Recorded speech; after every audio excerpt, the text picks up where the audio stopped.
China की तरफ से भी आज ये बात की गई है। चाइना की तरफ से China India have reached the resolutions on border related issues, Chinese foreign ministry, ठीक है ना, उनकी तरफ से बात हुई है। वो जो एक एक्सकलेशन थी बहुत ज्यादा, वो एक्सकलेशन से डी एक्सकलेशन की तरफ मामला चला कि शी जिनपिंग और प्राइम मिनिस्टर मोदी की मुलाकात गालिबन होने जा रही है। इंडिया बड़ा इंटरनेशनल ऑर्डर बनाने की बात कर रहा है, कई मुल्क उसमें शामिल होने जा रहे हैं। सऊदी अरेबिया भी उसमें आ गया है, इथियोपिया भी उसमें आ गया है, इजिप्ट भी उसमें आ गया है, थाईलैंड भी उसमें आ रहा है, पाकिस्तान भी आ रहा है, उसमें तुर्की भी आ रहा है, उसमें बाकी मुल्क भी आ रहे हैं। और चाइना को पता लग गया कि मैं ये युद्ध नहीं जीत सकता, मुझे पीछे ही हटना पड़ेगा और मेरी इकोनॉमी का भट्टा बैठ जाएगा। और उनको अपनी इकोनॉमी को बचाने के लिए और ब्रिक्स में एक हाथ बढ़ाने के लिए, मोदी जी के साथ एंगेजमेंट करने के लिए उन्हें पीछे हटना पड़ा। भारत ने और चाइना ने अपने बॉर्डर को रिजॉल्व कर लिया। 3800 किलोमीटर की जो बॉर्डर है उसको उन्हें रिजॉल्व कर रही है। इसकी टाइमिंग बड़ी सेंसिटिव है। वेस्ट को जवाब दिया गया कि we have options, we have choices. को ये जवाब दिया, भारत का ये फायदा हुआ है।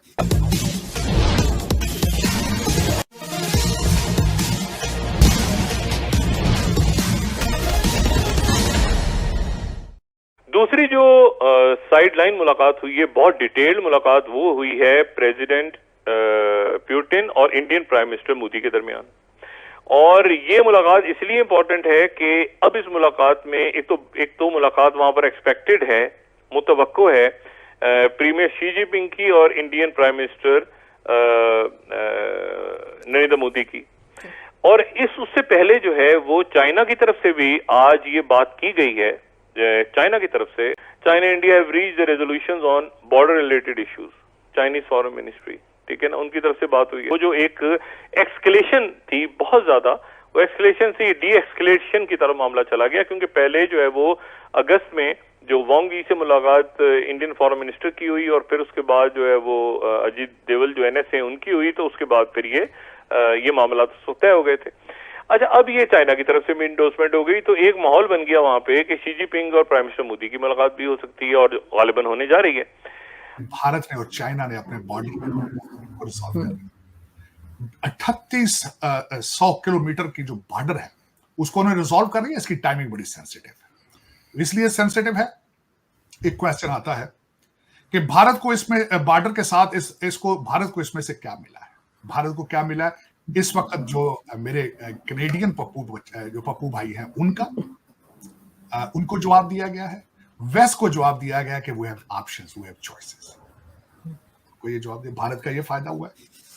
और चाइना का फायदा ये हुआ है कि वो यहां से एनर्जी बचा के ताइवान पे घेरा डालेंगे, जहां से फिर हमारे कैनेडियन पप्पू जी तंग हो जाएंगे। अमेरिकन बाबा जी तो वैसे ही परेशान है, लेकिन इनको भी मजा आ जाएगा कि भाई आप भारत को जो बार बार छेड़ते हो, उनके पास भी चॉइसेस मौजूद है।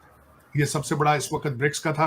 मैं ब्रिक्स की अभी मीटिंग मोदी साहब की जो बड़ी जबरदस्त थी, जो मैंने उसमें से एक जोक पिक किया, अपने देखने वालों से शेयर करूंगा। रशियन जबान में पुतिन साहब बोल रहे थे, तो उन्होंने रशियन जबान में ये कहा है कि हमारी अंडरस्टैंडिंग इतनी डेवलप हो चुकी है, हमारे फॉरेन मिनिस्टर मुसलसल एक दूसरे को मिलते हैं, और मुझे लग रहा है कि मेरी बॉडी लैंग्वेज और जबान को मोदी साहब ट्रांसलेटर की मदद के बगैर। और चाइना को पता लग गया कि मैं ये युद्ध नहीं जीत सकता, मुझे पीछे ही हटना पड़ेगा और मेरी इकोनॉमी का भट्टा बैठ जाएगा। और उनको अपनी इकोनॉमी को बचाने के लिए और ब्रिक्स में एक हाथ बढ़ाने के लिए, मोदी जी के साथ एंगेजमेंट करने के लिए उन्हें पीछे हटना पड़ा। इसलिए ब्रिक्स की इंपॉर्टेंस आपको इसी बात से समझ आती है कि चाइना जैसा कंट्री जो कभी पीछे नहीं हटता, पीछे हट गया बिकॉज ऑफ ब्रिक्स मीटिंग। अब ब्रिक्स इंपॉर्टेंट होता क्यों है? वो इसका रीजन है कि जो ये ब्रिक्स है, इसको एनलार्ज करने की बातें हो रही हैं। आपको याद होगा लास्ट ईयर इसके अंदर इजिप्ट है, इथियोपिया है, ईरान है, यूएई है, इनको इसके अंदर ऐड किया गया। सऊदी अरेबिया को बोल दिया गया है कि आप अगर इसमें ऐड होना चाहते हैं आप आइए। इंडोनेशिया ऐड होना चाहता है, इधर से इवन कि म्यांमार इसके अंदर ऐड होने की बातें बोल रहा है। पाकिस्तान तो हमारे पैरों पे लेटा ही हुआ है कि अब मुझे कारपेट बनाकर आप मुझे यूज कर लीजिए, लेकिन मुझे किसी तरीके से ब्रिक्स में एंट्री दिला दीजिए। फिर ब्रिक्स के अंदर हम अपनी करेंसी की बातें बोल रहे हैं कि ब्रिक्स की अपनी एक करेंसी होगी जो वेस्ट की दादागिरी को चैलेंज करेगी, यानी कि G7 G20 से बड़ा ये एक फोरम बनने वाला है। इसीलिए इसकी इंपॉर्टेंस है। और मोदी जी वहां जाकर, भव्य स्वागत तो होना ही था, रशिया में गए हैं, वहां पर अगर स्वागत मोदी जी का नहीं होगा तो कहाँ होगा? और ऐसा कौन सा कंट्री है जहां मोदी जी का स्वागत नहीं होता? बस एक ही चीज़ है कि रशिया में जाकर उनके पैरों को हाथ लगाने वाला अभी कोई मिला नहीं है, लेकिन वो भी मुझे लगता है हो सकता है कि अगर शहबाज शरीफ आए तो वो काम भी कर लेगा कि मैं पैरों को हाथ लगाता हूँ, गिड़गिड़ाता हूँ, बस पैसे दे दो। अब देखते हैं कि जो मोदी जी वहां करने क्या गए हैं। पहली बात यह है कि जो ब्रिक्स है उसे ब्रिक्स प्लस करने की अब एक मुहिम चालू कर दी। चाइना उसका समर्थन में है कि इसमें सारी वो कंट्रीज जो उसके डेट के ट्रैप में है उन सबको इसका मेंबर बनाया जाए। एक ही कंट्री है जो इसका विरोध कर रहा है, वो इंडिया है, और ब्राजील हमारा सपोर्ट भी कर रहा है इसमें कि हमें ब्रिक्स को एक्सपैंड नहीं करना चाहिए। उसका रीजन है, ऐसा नहीं है कि हम कोई गेम खराब करना चाहते हैं चाइना की। मुद्दा एक ही है कि ब्रिक्स के अंदर अगर ये सारी जो छोटी छोटी कंट्रीज हैं जो डेट ट्रैप के अंदर फंसी हुई हैं BRI के कारण चाइना के अंदर, तो ब्रिक्स के अंदर चाइना की जो दादागिरी है वो बढ़ जाएगी और हमारी जो वोट्स हैं वो कम हो जाएंगी। इसलिए भारत इसको एक्सपैंड तो करना चाहता है, लेकिन not at the terms of China but on the terms of everybody's importance, या हर एक जो कंट्री है वहां पर उसकी भागीदारी उतनी ही होनी चाहिए जितनी चाइना की है। तो ये सारा कुछ देखते हुए मोदी जी वहां गए हैं। 3 दिन में बड़े बड़े काम होने वाले हैं वहां पर। वही जो बेसिक होता है कि इकोनॉमी के ऊपर, डिफेंस के ऊपर, टेररिज्म के ऊपर हम सब मिलकर काम करें, ये बातें तो होंगी ही होंगी, लेकिन मेजर है कि हमें आपस में एक दूसरे के साथ विदाउट डॉलर अपनी अपनी करेंसीज में हम काम करें, ताकि हमारी जो डिपेंडेंसी डॉलर के ऊपर है वो कम हो और वेस्ट की दादागिरी से हम बाहर निकले। रशिया भी चाहता है कि इसके अंदर सभी लोग रूबल में काम करें या युआन में या इंडियन रुपी में काम करें। चाइना तो चाहता ही है और भारत को भी इसका फायदा ही है। हमें डॉलर उतने कमाने की जरूरत नहीं पड़ेगी या डॉलर की होल्डिंग करने की जरूरत नहीं पड़ेगी। रशिया ने एक स्टेटमेंट दिया जो मुझे बड़ा ही अच्छा लगा।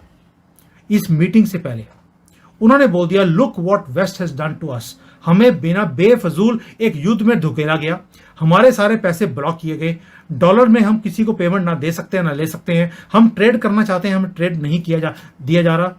आज जो मेरे साथ हुआ है कल को आपके साथ भी होगा। I think it was the statement just before BRICS, जो कि आइसिंग ऑन द केक है। और ये सारी दुनिया को समझ लेना चाहिए कि वेस्ट उन्हीं कंट्रीज के साथ काम करना पसंद करता है जो उसकी दादागिरी को एक्सेप्ट करती हैं और उसकी टर्म्स पे काम करती हैं। कनाडा वेस्ट में ही आता है और किस तरह की हरकतें एक खुजली खाया हुआ एक खालिस्तानी पन्नू और निज्जर, आप देखिए उसकी खुजली करते करते अब हमारे से पंगा ले लिया। उनकी खुजली खत्म हो नहीं सकती और भारत से पंगा भी खत्म हो नहीं सकता। यही वेस्ट की जो डबल स्टैंडर्ड्स हैं उसी चक्कर में ये ब्रिक्स की इंपॉर्टेंस बढ़ती जा रही है और मोदी जी वहां पर उनका जाना बनता भी था and he has gone there.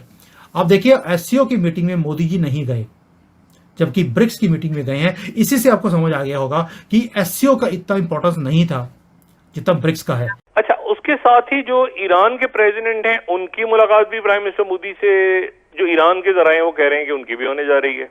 तो अगर उनकी होने जा रही है तो फिर अमेरिका कहाँ खड़ा है और इसराइल कहाँ खड़ा है? और इसराइल जो है जाहिर है कि वो जो इंडियन गवर्नमेंट है वो एक स्टांस लेके खड़ी थी इसराइल के साथ, अब उनसे मिलने जा रहे हैं ईरान के प्रेसिडेंट। मतलब ईरान और इसराइल इस वक्त और अमेरिका इस वक्त बिल्कुल दो ऑपोजिट पोल्स पे हैं।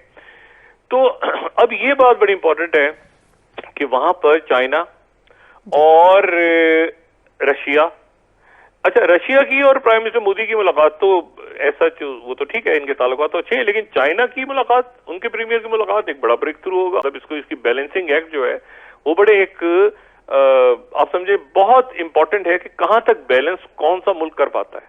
ठीक है, देखिए चाइना को तो बैलेंस करने की जरूरत नहीं है, ईरान भी को भी बैलेंस करने की जरूरत नहीं है।